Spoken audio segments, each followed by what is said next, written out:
Bonjour à tous, aujourd'hui on va faire le tuto de la blouse Scarlett. La blouse Scarlett, c'est un modèle que j'ai fait pour Mondial Tissu. C'est une blouse avec des détails d'incrustation de dentelle en bas des poignets et au niveau des épaules. Elle a une encolure V, elle est boutonnée sur le devant.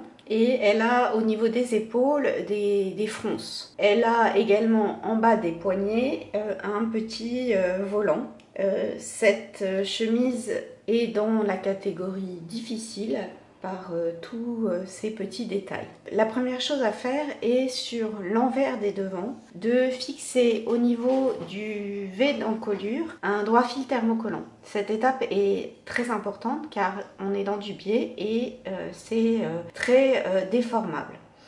On met également une bande de thermocollant au niveau de la patte de boutonnage car on va faire donc des boutonnières et coudre des boutons.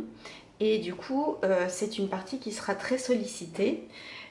Là, on fait la blouse dans un voile de coton, donc c'est d'autant plus fragile. Au niveau du bord de la patte de boutonnage, on repasse un rentré de 1 cm, puis 3 cm.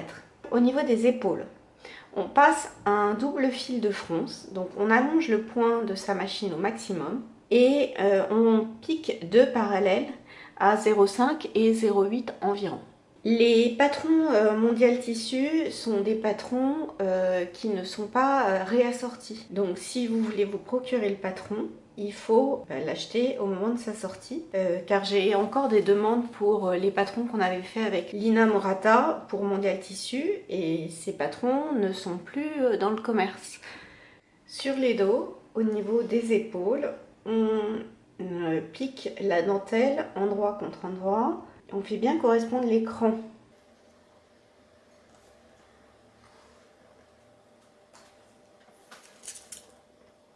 Donc on insère l'épaule dos entre les deux épaisseurs de dentelle. On pique et on rabat les valeurs de couture vers le haut et on surpique à 2 mm.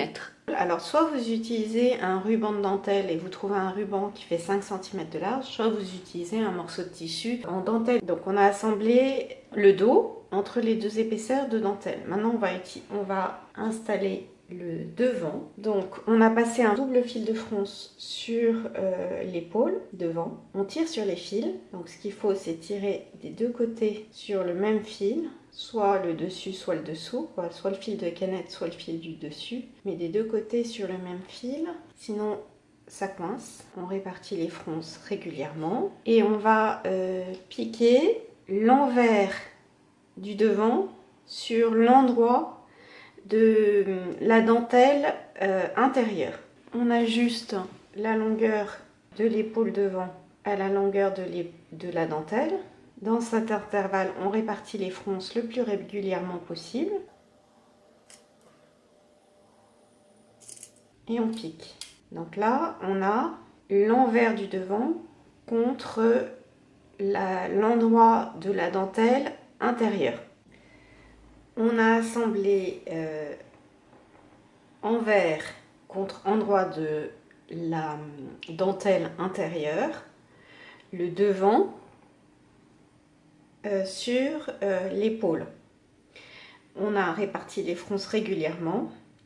On repasse en mettant la valeur de couture vers la dentelle. On repasse sur la dentelle extérieure un rentré de 1 cm et on fait correspondre les trois épaisseurs.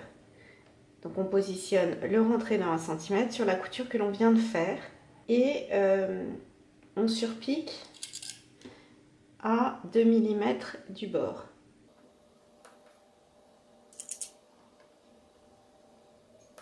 Donc on surpique ici. Voilà ce que ça donne. Donc là, le devant et le dos et la bande de dentelle. L'encolure est finie par un biais. Donc dans les chutes de tissu, vous coupez des biais de 4 cm de large. Pour faire un biais long, il faut les raccorder. Donc on les positionne perpendiculairement, endroit contre endroit. Et on va piquer la diagonale. Donc je peux la tracer. Donc on pique la diagonale. Donc on a raccordé nos biais. Donc il vous faut un biais de minimum 80 cm de long. On rabat la pâte de boutonnage sur l'endroit des devants.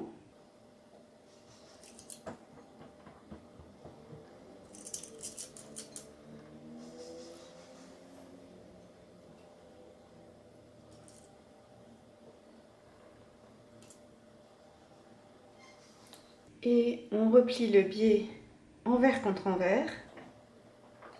Et on va piquer le biais tout autour de l'encolure.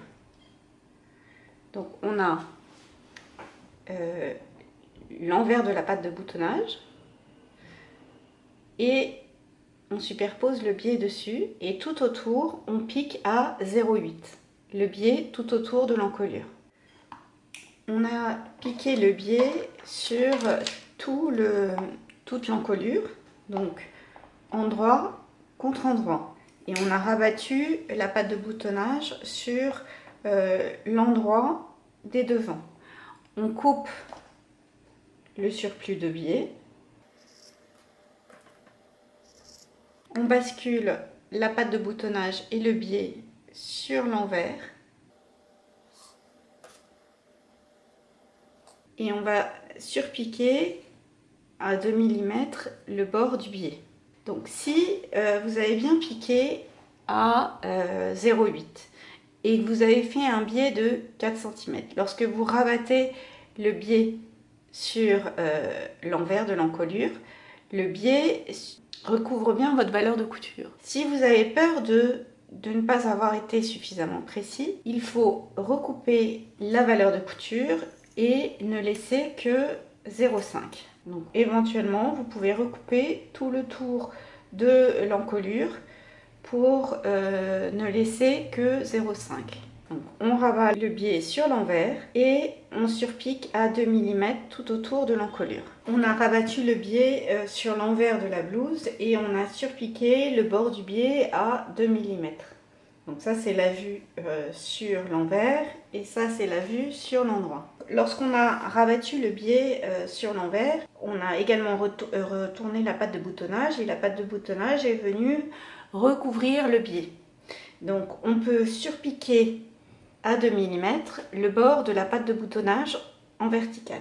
Donc le corps est terminé, on va s'occuper des manches. Sur la tête de manche, on a passé à un double fil de fronce, donc on allonge le point de sa machine au maximum et on pique deux parallèles à 0,5 et 0,8 environ. On tire sur les fils pour former les fronces. Donc c'est une manche légèrement ballon, donc il y a des fronces. Sur le devant, j'ai 3 crans et sur le dos, j'ai 2 crans.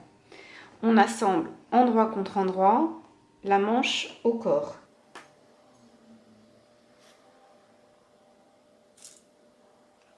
On fait correspondre les différents crans.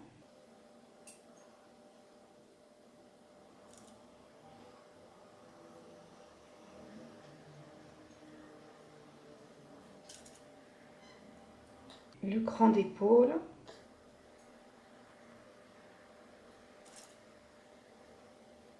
Les fronces sont entre les crans D et F.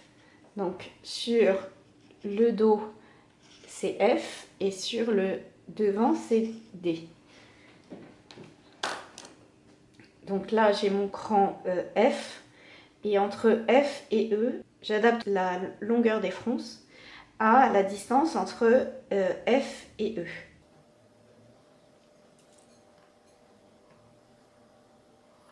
Sur le devant, le dessous de bras.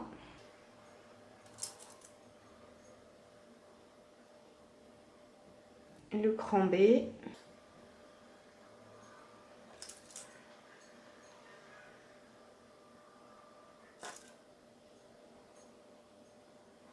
Le cran C.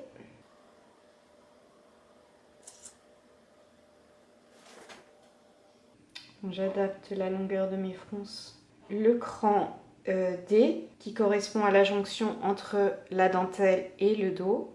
Donc je me mets à 1 cm et je vais à 1 cm de l'autre côté.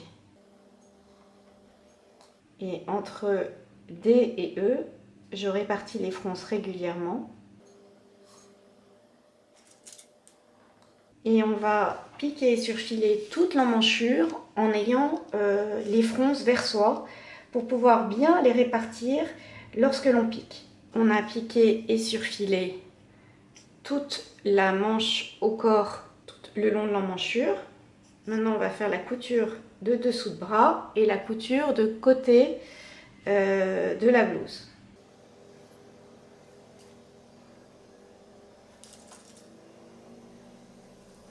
On fait bien correspondre la couture de dessous de bras. Donc je me mets à 1 cm dans la couture et je vais à 1 cm dans la couture opposée. Et je pique donc en une seule fois le dessous de bras et le côté de la blouse. Là je positionne endroit contre endroit, le dos avec le devant par la couture de côté. On pique et on surfile. Soit vous surfilez en couture ouverte, soit vous surfilez les deux épaisseurs ensemble. On a assemblé le côté et le dessous de bras. On a piqué et surfilé. En bas de la blouse, on va faire un ourlet de 1 cm sur 1 cm. Donc on rabat 1 cm, puis 1 cm et on surpique à 2 mm. Au bas des manches, on passe un double fil de fronce. Donc on allonge le point de sa machine au maximum et on pique deux parallèles à 0,5 et 0,8 environ. On tire sur les fils et on forme les fronces. On assemble endroit contre endroit les bandes de dentelle et on pique l'extrémité. On glisse la manche entre les deux épaisseurs de dentelle.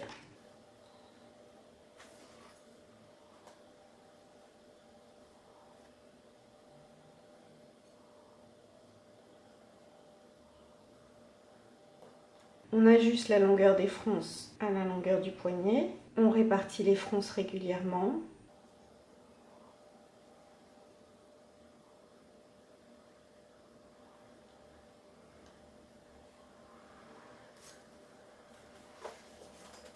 Et on va piquer tout autour du poignet.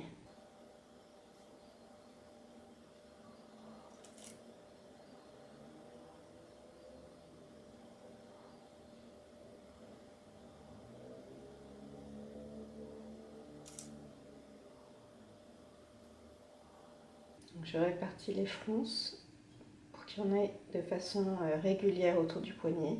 On positionne comme ceci sous la machine et on pique tout autour. On a assemblé le bas des manches entre les deux épaisseurs de dentelle. Maintenant, il nous reste le volant du bas des manches. On replie la bande en deux, on pique et on surfile les extrémités. On passe un double fil de fronce sur le haut du volant. On forme les fronces.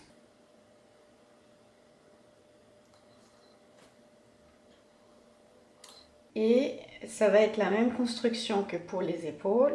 Donc on insère envers contre l'endroit de la bande intérieure de dentelle. Donc ça c'est mon endroit. Ça c'est ma manche envers. Donc je suis envers contre envers.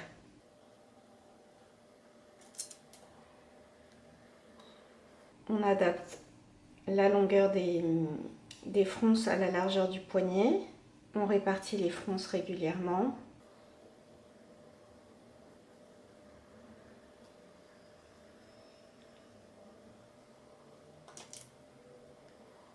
Et on pique tout autour du poignet.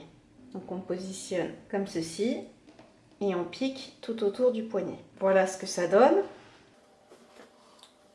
J'ai également fait un double rentré de 1 cm par 1 cm au bas des manches. Je vais me mettre sur l'endroit. Je mets ma valeur de couture vers l'intérieur. Je fais un rentré de 1 cm sur la dentelle extérieure et je positionne le rentré sur la couture que l'on vient de faire. Et on va surpiquer à 2 mm du bord. Donc je mets ma valeur de couture vers l'intérieur. Je fais un rentré de 1 cm et je positionne le rentré sur la couture et on pique tout autour du poignet. On a rabattu la dentelle sur le volant et fait un rentré de 1 cm et surpiqué tout autour du poignet. Alors c'est une manche qui... Donc la dentelle va buter à ce niveau-là et le volant va recouvrir partiellement la main. Si vous voulez que le volant arrive ici, vous devez enlever sur votre manche la valeur du volant, donc environ 5 cm. On fait les boutonnières sur le côté droit et on coud les boutons sur le côté gauche. Alors pour faire mes boutonnières, moi j'ai l'habitude de mettre un scotch. Ça permet, de faire proprement ses repères, et 2, ça aide à glisser. Ça aide à glisser et donc à faire de plus jolies boutonnières. Et sur des tissus aussi fins que ça, les boutonnières ont tendance à rapprocher le tissu et à faire un petit bourrelet. Donc en mettant le scotch, j'évite d'avoir cet effet resserré. Donc une fois que mes boutonnières sont faites, j'enlève mon scotch et j'ouvre mes boutonnières.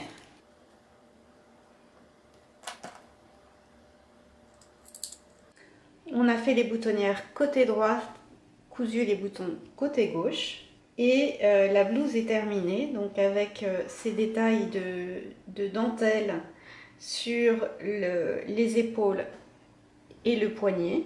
Et sa manche ballon. On pourrait également faire cette blouse si par exemple vous utilisez un tissu rayé, en jouant sur le sens des rayures à la place de la dentelle sur le poignet et sur l'épaule.